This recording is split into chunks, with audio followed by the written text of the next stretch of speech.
This is a very special place. We call this an ecological jewel.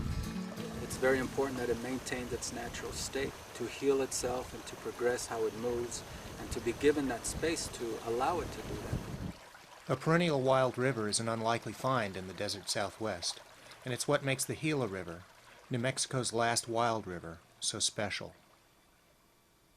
Like a ribbon of life in an otherwise arid landscape, the Gila River offers lush vegetation and a cooler, more humid climate that supports a diverse network of plant and animal life. Fed by creeks in both the Gila and Aldo Leopold wilderness areas, the Gila River rises in western New Mexico and flows southwest into Arizona. Historically, the Gila coursed its way across the Arizona desert to Yuma, where it joined with the mighty Colorado. But these days, the stretch of the Gila below Phoenix is usually a dry wash. In contrast to the fate of the Gila in Arizona, here in New Mexico's Cliff Gila Valley, the river continues to run free. This is a very special place. We call this an ecological jewel. First of all, it's just where we are in the world, giving us this very unique and diverse array of species. This valley, for instance, has one of the highest density of non-colonial breeding birds in North America. The southwestern willow flycatcher, which migrates from Central America, is one of the many birds dependent on the Gila River and the riparian habitat that it creates. Federally listed as an endangered species, the highest population of this bird anywhere is located along the Gila in the Cliff Gila Valley. The Gila River is the key to the long-term survival of this and many other species. The natural hydrology that's characteristic of the Gila means that we still have lots of germination events for our native forest here. In fact, what we're looking at in this 14-mile-long broad alluvial floodplain of the Cliff Gila Valley is really the most intact cottonwood forest remaining anywhere in the American Southwest. The Gila is also home to one of the most intact native fish communities in existence in the lower Colorado drainage.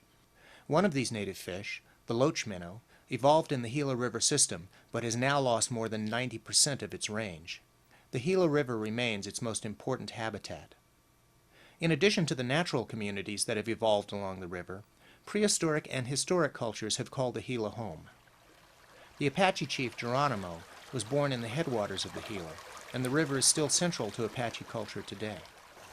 Okay, my name is Joe Saenz. I'm of Chiricahua Apache descent, and I belong to the Warm Springs Apache Band, which we pronounce Chihine, means the people of the red paint people. The Gila River, that river originates from the center of our country.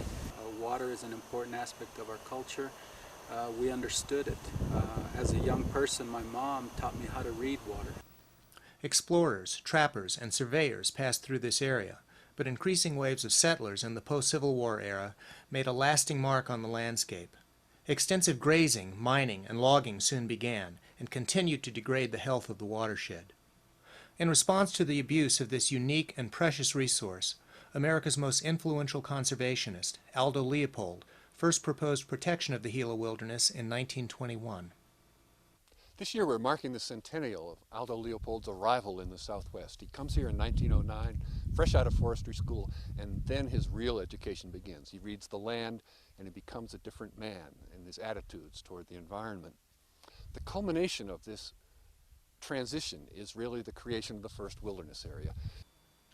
In 1924, the Gila Wilderness designation gave landmark protection to over 588,000 acres, including the headwaters of the Gila, 40 years before the Wilderness Act was passed. Today the river is enjoyed for its recreational values such as birding and hiking, fishing and hunting, rafting, family gatherings, and quiet enjoyment. Since ancient times, people have used the Gila River, but more recently people began trying to take more from the river than it can give. The Gila Conservation Coalition was formed in Silver City in 1984 in direct response to proposals for the Hooker Dam and later the Connor Dam and later the Mangus diversion on the Gila River. And our purpose was to keep the Gila as a free-flowing stream, and we defeated all three of these water development proposals.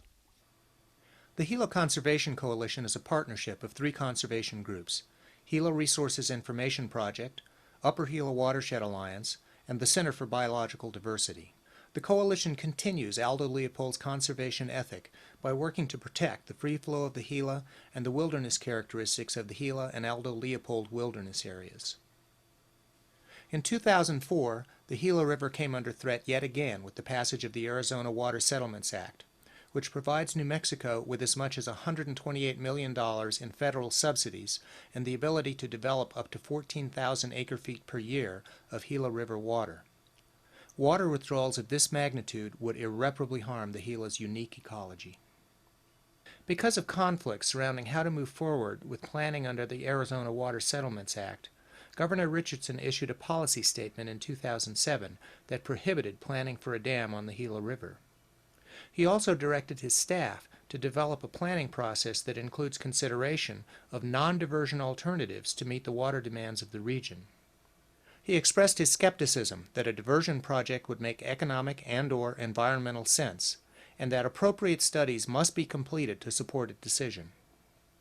As a result of Governor Richardson's policy statement, communities in southwestern New Mexico are now engaged in a multi-stakeholder planning process to determine how to best meet their water supply needs.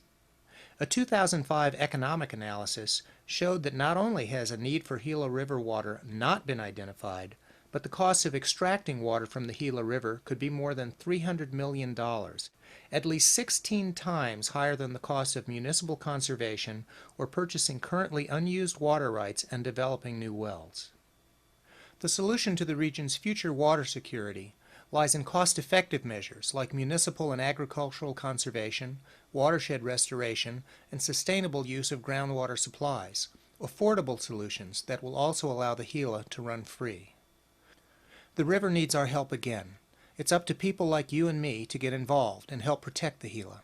It is possible to meet southwestern New Mexico's future demand for water and keep our river running free. Development of the Gila River water is an outdated solution to an unproven need. Major water developments of this kind are passé. It's time we realize the values, the fish, wildlife, and recreation values of a free-flowing stream like the Gila and recognize it for the rare jewel that it is. We are descendants of the people that originated here. It's very important that it maintains its natural state. What I'd like to see here over time is a community that has the ability to regain what it's lost, not to give up humanity's place in this beautiful valley, but to find a balance with the natural world, and also to understand that the story of the natural world is our story too.